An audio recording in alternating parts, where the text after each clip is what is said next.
Entrevista da semana.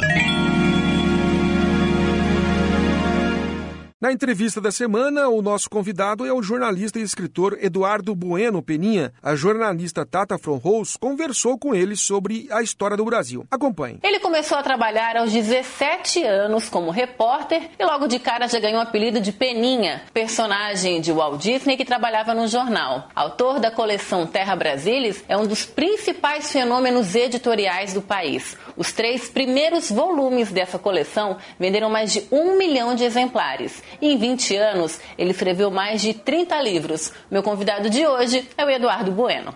Eduardo, para a gente começar, em que ponto da história do Brasil o judiciário se fez presente? Olha, tem uma data bem certa e inteira, data cheia, 29 de março de 1549, porque até então, né, o Brasil descoberto em 1500, fica mais ou menos abandonado até a criação das capitanias hereditárias em 1532. Em 1532, os donatários, quando começam a chegar, trazem oficiais de justiça, mas havia, cada capitania tinha o seu, não era uma coisa centralizada, inclusive um dos motivos pelos quais o regime das capitanias hereditárias deu errado foi pela má administração da lei.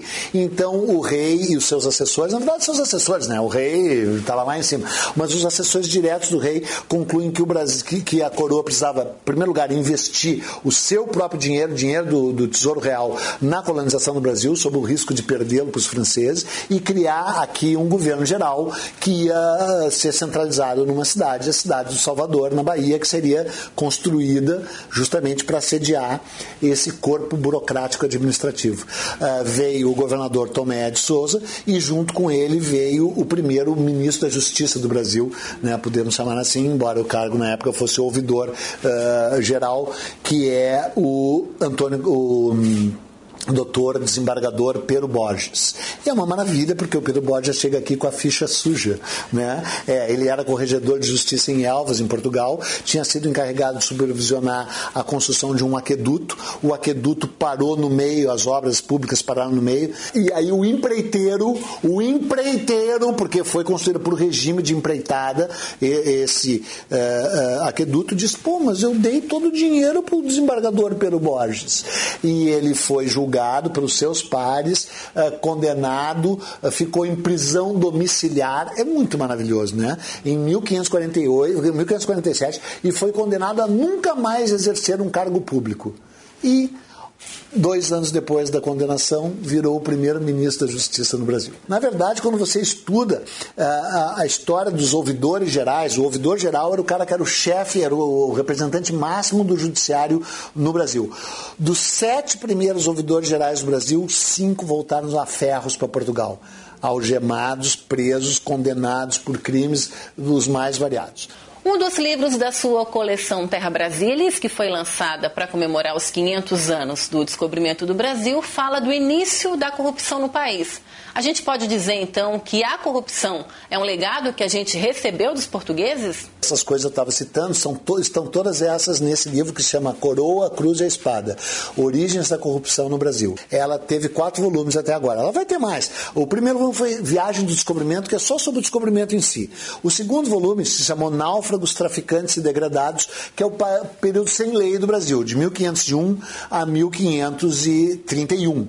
Aí o terceiro, Capitães do Brasil, é sobre as capitanias hereditárias, 1532 e 1549, 48.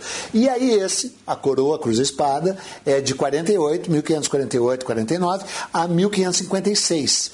E é o período em qual a burocracia estatal, ou seja, a Fazenda, o Judiciário, o Executivo, o Legislativo, são transferidos para o Brasil. Só para você ter uma ideia, eles vêm para construir a primeira capital do Brasil, Salvador. E esses empreiteiros fraudaram as licitações públicas, superfaturaram as obras, atrasaram as obras, subornaram pessoas ligadas ao judiciário para que não fossem punidos, e isso aconteceu em 1549. Então, se a história se repete e a gente não sabe que ela já aconteceu, de novo, a culpa não é deles, eles querem fazer isso mesmo.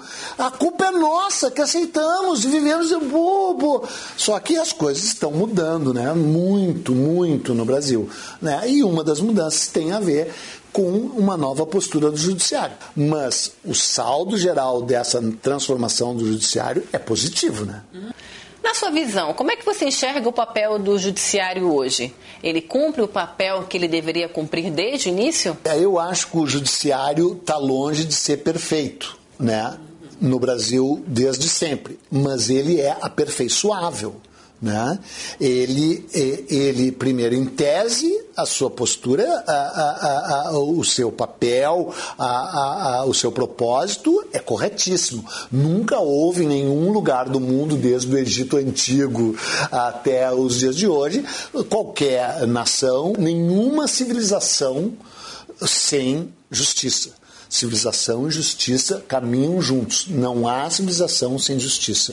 Portanto, é impossível uma vida sem o judiciário. O judiciário não funciona perfeitamente. O judiciário tem vários defeitos e vários problemas. Mas eles refletem os nossos problemas e os nossos defeitos. Né? E assim como nós próprios, como país, o judiciário tem evoluído. Você foi um dos primeiros escritores a lançar livros com um teor histórico, como o seu Brasil, uma História, 5 séculos de um país em construção. Você meio que se considera o criador desse nicho de literatura? De certa forma, sim, para o bem e para o mal, né? Porque é uma coisa que desperta certa polêmica, né? Eu sempre tive plena consciência de que isso ia gerar um certo desconforto entre determinados historiadores caretas, né? Eu não sou historiador, nem tenho condições, nem quero ser historiador. Eu era um cara de formação jornalista e que virou escritor e hoje sou um ex-jornalista. Espero nunca ter que voltar para o jornalismo, viu? Larguei, sou um escritor.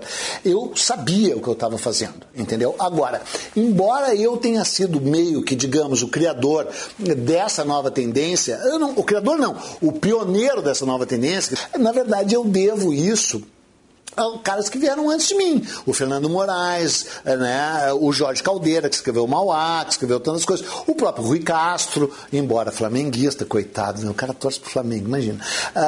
Todos esses já apontavam essa certa direção de que jornalistas escrevendo sobre fatos históricos tinham uma abordagem que atraía mais leitor por causa das próprias amarras acadêmicas que prendem o texto historiográfico, né? O que eu fiz de diferente deles é que eu peguei a história tal e qual ela era no colégio, entendeu? Eles pegaram lá o Mauá, a Bossa Nova, a Olga, né? Coisas específicas, os recortes, né? E eu peguei o descobrimento do Brasil, entendeu? Você disse uma vez que um povo que não conhece a sua história está fadado a repeti-la e que o brasileiro é um povo que não tem memória. Faria essas afirmações novamente? São dois chavões, né? Vamos deixar claro, não são minhas as histórias, são clichês, né? Muitas vezes o clichê é uma coisa gasta, o chavão, só que mesmo sendo clichê, mesmo sendo conhecido, nem por isso é menos verdadeiro. É verdade. Dei aí o exemplo da cidade de Salvador em 1549, construída por empreiteiro ladrão. E o brasileiro não tem memória? Não tem mesmo, não tem, porque o brasileiro tem muito. O brasileiro, em primeiro lugar, infelizmente, não é um povo letrado, né? Lê muito pouco. A diferença entre os países realmente desenvolvidos e os países menos desenvolvidos está na educação e na leitura. Como um escritor que já produziu muito sobre o país, como é que você vê o Brasil hoje? Eu, graças a Deus, sabe, eu sempre soube diferenciar a minha posição, e me orgulho disso, aprendi isso com o jornalismo, sabe, diferenciar a minha posição como pessoa física e, aspas, pessoa jurídica. Eu olho para minha mulher e digo, pô, vamos embora, cara, sabe, assim, eu, às vezes, tenho vontade de ir embora. Mas essa é a minha posição pessoal, pessoa física. A minha posição como uma pessoa que escreveu mais de 30 livros sobre o Brasil, que leu muito sobre o Brasil, que de certa forma compreende e entende o Brasil tem um lado inacreditavelmente fantástico, sabe? O Brasil, a própria palavra Brasil é uma palavra mística, altissonante, sabe? Você fala Brasil em qualquer lugar, os próprios brasileiros, quando falar, não conseguiram destruir ainda a aura que o Brasil tem. O Brasil tem plena solução, saída. O Brasil é rico demais, é grande demais, é astral demais. O Brasil tem tudo para ser um super lugar. E vai ser. Eu só não sei se eu quero. Eu já dei a minha contribuição, entendeu? Agora vou para o Uruguai. Tchau. Apesar de escrever sobre o Brasil, você já declarou que quase venera os Estados Unidos. Inclusive fez a tradução de um livro super importante, né? Você acha que isso alavancou o nome do Eduardo Bueno? Eu fiz uma longa viagem de carona em 1979, eu vim de Nova York a Porto Alegre de carona, porque na verdade eu li esse livro, On the Road, Pé na Estrada, do Jack Kerouac, né, que é um livro escrito ele foi escrito em 1948, mas o cara demorou quase 10 anos para que aceitassem publicá-lo. Então ele foi publicado em 1959. E aí foi o livro que lançou a chamada Geração Beat, que deu origem aos hippies e parará, parará. Eu resolvi repetir o caminho dele. Então eu fiz Nova York, São Francisco, Cidade do México, só que quando cheguei no lugar do México, bom, agora eu vou até o Brasil, já que eu já estou aqui. E vim. E na volta fui em várias editoras sugerindo que o livro fosse publicado. Os caras disseram, não, você já esse livro já está ultrapassado, não sei o que, isso aí nem tem mais hippie. E não é, claro que o livro tem a ver com hippie, tem a ver com beat, mas é uma obra-prima da literatura. É um livro, é literatura mesmo, estado bruto. E aí, finalmente, uma editora brasiliense, na época, que hoje tem a ver com a Companhia das Letras, resolveu publicar e o livro explodiu, foi uma loucura, vendeu 122 mil exemplares na largada. E aí eu fiquei bem conhecido. A primeira resenha do livro foi feita na Veja pelo Marcelo Rubens Paiva, sabe? Que estava no auge, que ele tinha recém feito Feliz Ano Velho. E aí se abriram muitas portas para mim e foi muito bom.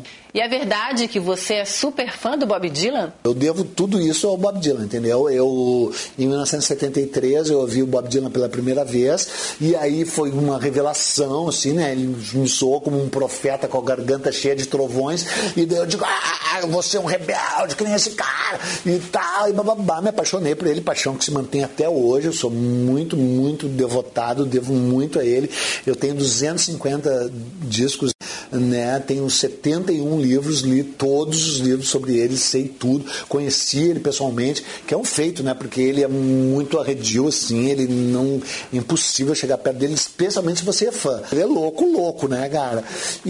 Mas é um louco genial, né? Uma pessoa incrível, se bem que, assim... Quando eu o conheci foi bem difícil, sabe? Porque ele é uma pessoa, assim, não é bem uma pessoa, inclusive. Ele é outra coisa, é outro patamar. Não, sério, sabe? É um artista, assim, sabe? Tipo, assim, Rimbaud, Baudelaire, sabe? É outro Van Gogh, sabe? O cara é nesse nível, assim, sabe? E, cara, o On the Road eu traduzi por causa dele. A própria História do Brasil, só que eu não vou contar aqui porque já tá acabando, foi por causa dele que eu escrevi História do Brasil. Porque, assim, vou contar então agora, porque eu me interessei tanto por ele que eu estudei muito a história dos Estados Unidos. E a história do Brasil eu só sabia aquilo que a gente sabe no colégio. Daí um dia me deu muita vergonha de saber tudo da história dos Estados Unidos e não saber nada da minha história, do Brasil. E aí comecei a ler a história do Brasil e por causa disso que eu acabei escrevendo. Eduardo, muito obrigada por essa entrevista, foi ótima. Obrigado a você. Obrigada. Tá bom.